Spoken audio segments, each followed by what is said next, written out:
Hello everybody, welcome back to another episode of the book of the day.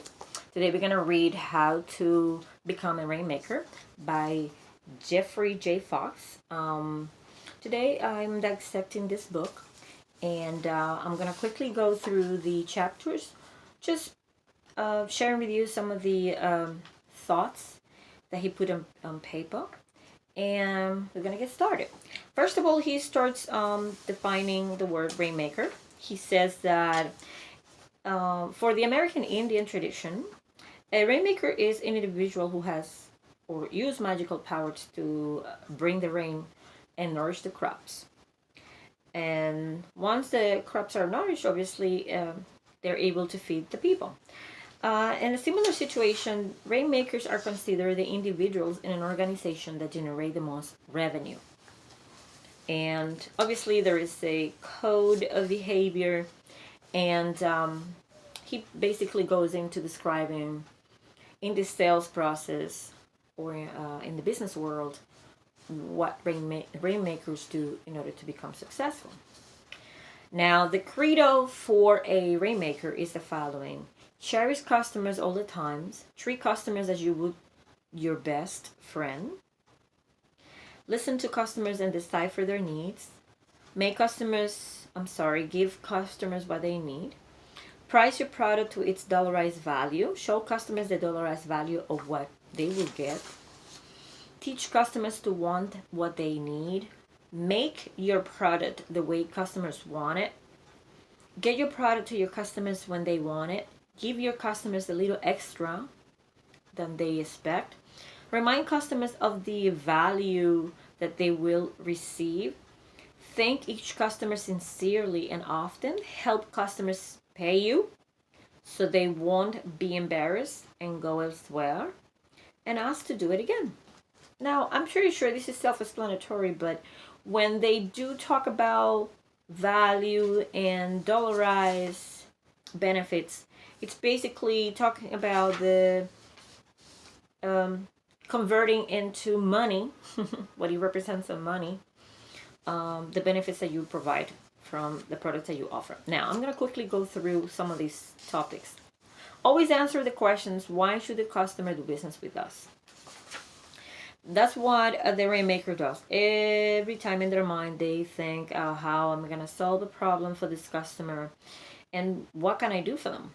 Okay, so that's the kind of mindset that you want to have when you're dealing with customers and you are thinking like a rainmaker. Obey obey marketing's first commandment, which is to treat each customer the way you want to be treated. Okay, basically the golden rule. Customers don't care about you. What that means is that they're not interested in knowing your personal drama and what prevented you from delivering. They only care about resolving their issues and that you come through with them when you said you would. Pretty much in a nutshell.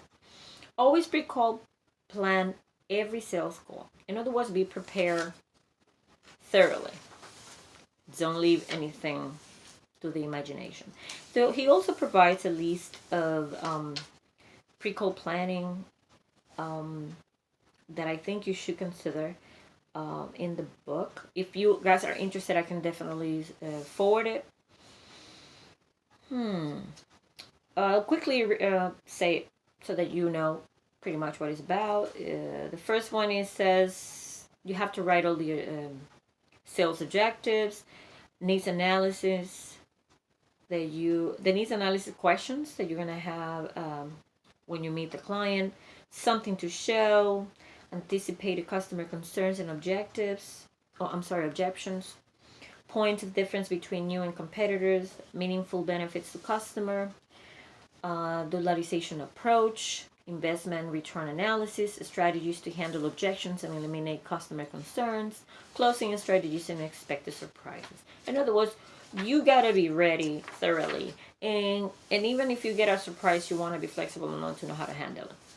Fish where the big fish are. Don't waste your time looking for small fishes. Go to where big fishes are so that you're able to maximize your time when you're doing business. That's basically what they're saying. Show them the money.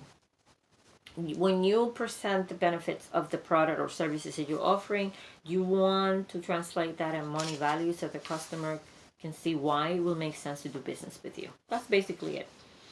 And that will be definitely very helpful. Earthquakes don't count. This goes back to the chapter where it says that customers don't care about you or your business. And I'm talking about personally. What prevents you from not delivering? They don't want to know any of that. They want to make sure that you are coming through with what you say you would. And also from a productive standpoint, if you are a Rainmaker and you're considered one of the highest generator of revenues in your organization, you can't come short in a month. If you salary depend on commissions and you have a certain quota, you have to meet it regardless. There's no questions about it. So they're saying that the Rainmakers never come short, even if there is an earthquake. No excuses. Key listener question 1. Okay. Do you have your appointment calendar handy? That's when you make the contact with the customer. You want to make sure that you create some level of commitment so that they can take the time to meet with you as soon as possible, because that's when you make your sale. Always take the best seat in a restaurant. So if you manage to get the appointment and you take your customer out to a restaurant, you want to plan the meeting thoroughly, and even the seating. You don't want to place your customer looking outside instead of looking at you when you are sitting against the wall, because if you do it otherwise, the customer is going to end up being distracted and they're not going to be focused on what you're talking about. Don't drink coffee in a sales call. Again, this is to maintain a level of concentration. You don't want to make a mess either. God forbid you're having a drink and you spill it all over your papers. That's it. Done. So be mindful of that. You don't want to, start eating or drinking. You want to make sure that you get the business aspect out of the way. Then you can proceed to that.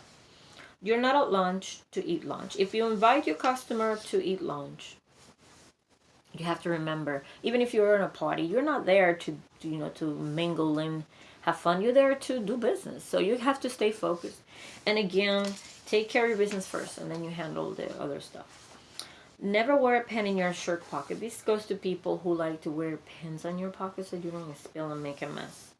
The killer sales question number 2 is, when you ask your customer, would you look at the facts and decide for yourself if they make sense? Let's say you make a presentation and the customer needs to review, or they ask for information ahead of the meeting, and then you send it.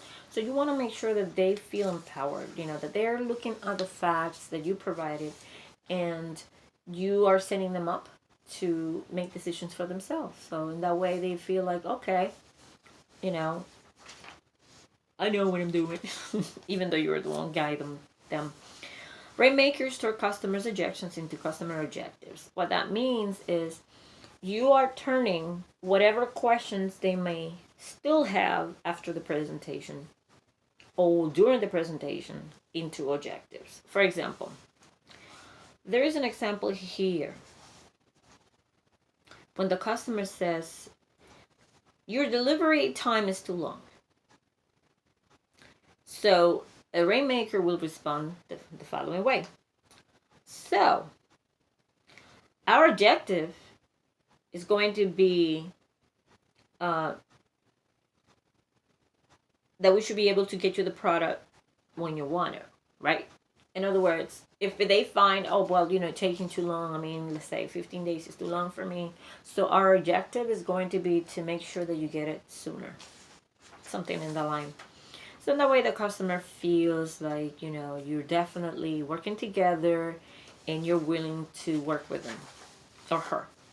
Always make a mid-job, next job recommendation, which means that in the middle of a sales, or the sales process rather, you're going to be looking out for any signals or any recommendations that you can provide for the next sale. In other words, your mind should be, okay, what else can I do for this guy? Treat everybody you meet as a potential client. This is self-explanatory. You want to treat everybody with respect, be professional everywhere you go, because you don't know who's going to recommend you and who's going to be with, be able to give you business.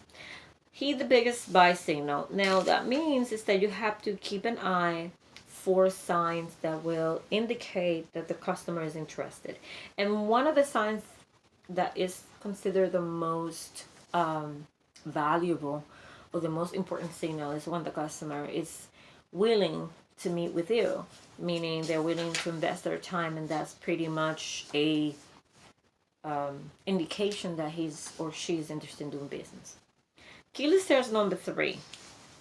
Would you like to know our points of difference? This comes up when the customer is doing business with another company and you're trying to steal their business from another competitor. So obviously they're going to ask you, so have you heard of so-and-so? I mean, do you know what kind of benefits or whatever? So that's when you come in and say, well, would you like me to explore the difference between ABC and us, so I can give you specific detailed information on why you should do business with us instead of them. That's basically is it giving you an opportunity for you to beat the competition. Always return every call every day. Self-explanatory. Whenever you get phone calls, it doesn't matter whether it's sales calls or not, you need to return them. Learn the miles per gallon of selling. That's going back to the monetization and showing value in money of what you're offering. Be aware of the myth of time and territory management. Again, you don't want to invest your time in the wrong places. You want to make sure that you're going to maximize your productivity by investing time where people are willing to buy and they are able. So in that way you can do business in the right areas. Always taste the wine before a wine tasting, meaning be prepared and never make assumptions. If you go to a presentation, you want to be really, really ready and you don't want to assume anything, because that's when you make mistakes. Same thing, dare to be dumb. In this situation, you don't assume anything, you start asking questions because you want to probe your client as much as you can so that you're able to answer all the questions and make sure that there's no doubt. Always do an investment return analysis. Obviously, when you go to a presentation, you want to make sure that you show them the benefits of doing business with you. Never forget, everybody is somebody's somebody. Okay, well, that's, again, that goes back to the networking part where you want to be professional and never mistreat anyone because they are potentially a client to you. Always be on high receive. Again, be willing and able to gather information and to listen from your customer whenever you have the opportunity. You want to pay attention. And on your nice here, basically, it's immerse yourself in digging information on the company that you're targeting or the customer that you're interested in helping. If you don't care about the answer, don't ask the question. In other words, you don't want to come across as a fake person. You want to come across as somebody who's genuine. So don't start asking stupid questions about things that you really don't care, because people are going to notice. Just because you want to carry on a conversation with your customers. Never be in a meeting. What that means is that if you have a customer that's calling you, you want to not only give the impression that you're interested and that you're able. You don't want to give the impression that you have nothing better to do, but you may want to instruct your staff and let them know that even when you're busy within a meeting, you're not wasting your time. You can instruct them to say, listen, tell my clients that I'm with a customer. They don't need to know that you're idle, that you're wasting time, basically. This is just a strategy for the Rainmakers. Present for show, close for dough. Hello? Yes. You want to be present in every sales call, aka sales meeting.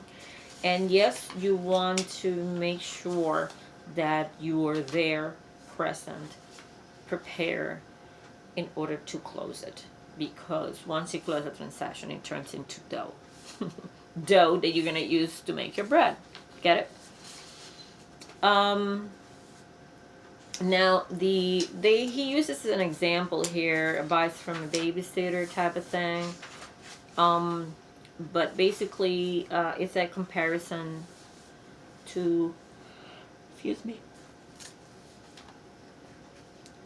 it's a comparison of the babysitter and a rainmaker, in which he indicates that the babysitter goes into the house, takes care of the kids, and not only takes care of the kids, but she also cleans the house. And by the time the customers come return, they find that the kids are in good shape, and if something went wrong while the parents were out, she doesn't talk about whatever issues they had, and instead they come back to a home that is actually in better shape than the one they left. In other words, if you're having a transaction with a customer, and obviously you're striving to be a rainmaker, you don't want to discuss the challenges that you encounter to get them what they want.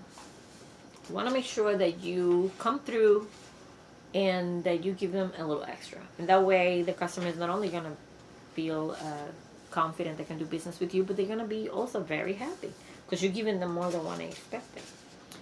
Killer sales question number 4.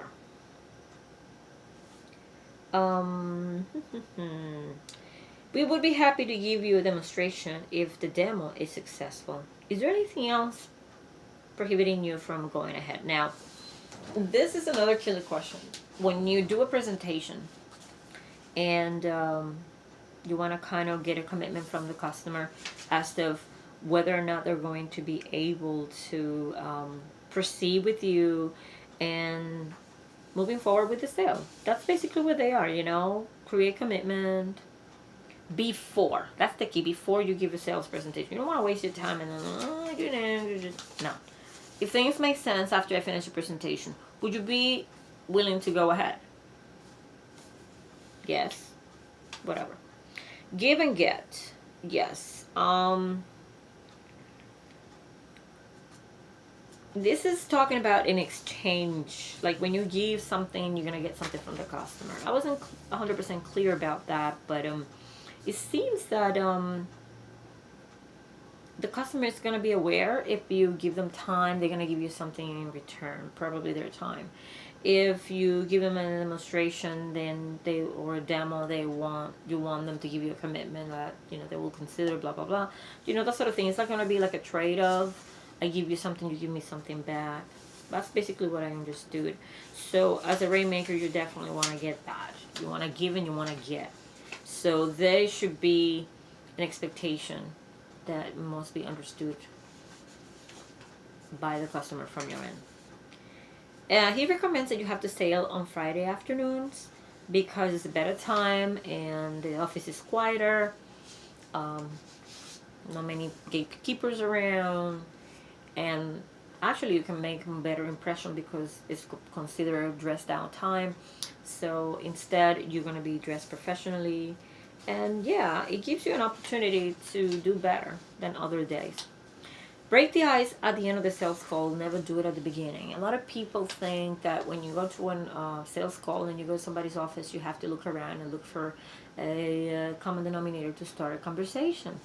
But you don't have to do that. You don't have to talk about families or anything personal. You want to start right, do your business, and then at the end, when everything is wrapped up and the person is walking you back to the elevator or whatever, excuse me, you want to make sure that that's the time that you use to talk about other things and to bond.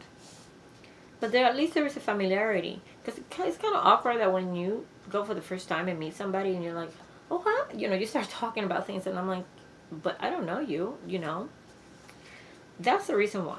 It makes more sense, actually. Now, lastly, we have something here. We have more material to cover. Use the point systems every day. They give you a point system of 4 points that you want to go through. It says get a lead, get an appointment, meet the decision making face to face, and get a commitment to close. You have to go through that or a point system in order to be successful through the sales process. The shot on goal is never a bad play. Again, if you take a shot to create a sale, it's never a bad play, basically. Don't make cold calls. Don't start calling strangers without you having some form of relationship, because it's considered intrusive and chances are you're not going to be as successful. Show the chain, sell the first link. Okay. The author assumes that there is a chain of links that represent steps through the sales process. So you want to sell the first one, and then after the first, you go to the next. You don't want to go like through rating them. You want to go step by step, gaining some form of credibility from the customer, and that way you can get to places a little bit more confidently.